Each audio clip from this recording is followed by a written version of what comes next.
କ'ଣ କରିବ? ଏଇଟା ଅବିକା ତାକୁ ମ୍ୟାରିନେଟ୍ କରାହେବ। ସବୁ ମସଲା ଫସଲି ଏଥିରେ ପଡ଼ିଛି।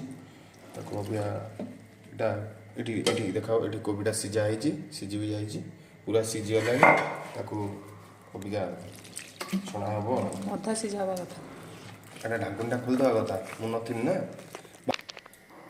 ବର୍ତ୍ତମାନ ତେଲ ଗରମ ହେଉଛି, ହେଲା ପରେ ଆମର ଏଇଟା ଛଣାଛଣି ହେବ ଆଉ।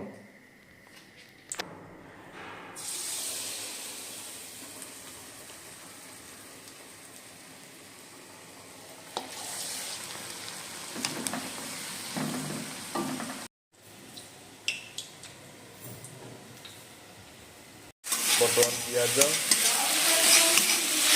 କ୍ୟାପ୍ସିକମ୍, ଲଙ୍କା ଫଙ୍କା ସବୁ ପଡ଼ିଛି। ଅଧିକ ଚିଲି କୋବି କରାହେବ।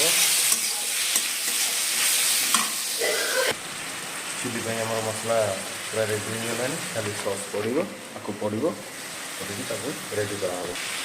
ବର୍ତ୍ତମାନ ମସଲା ରେଡ଼ି ହେଇକି କୋବି ପକାଇ ଦେଇଛି। ପକାଇ ଦେଇକି ବର୍ତ୍ତମାନ ଟିକେ କଷି ଦେଇକି ତାପରେ ବାହାରିବ। ଚିଲି କୋବି ରେଡ଼ି ହେଇଯିବ ଆଉ। ଚିଲି କୋବି ହେଇଯାଇଛି। ଚିଲି କୋବି ଆମର ପିଠା ହେଇଛି, ଚକୁଳି ପିଠା। ଚିଲି କୋବି ସହିତ ଚକୁଳି ପିଠା ଆମର ଖିଆ ହେବା।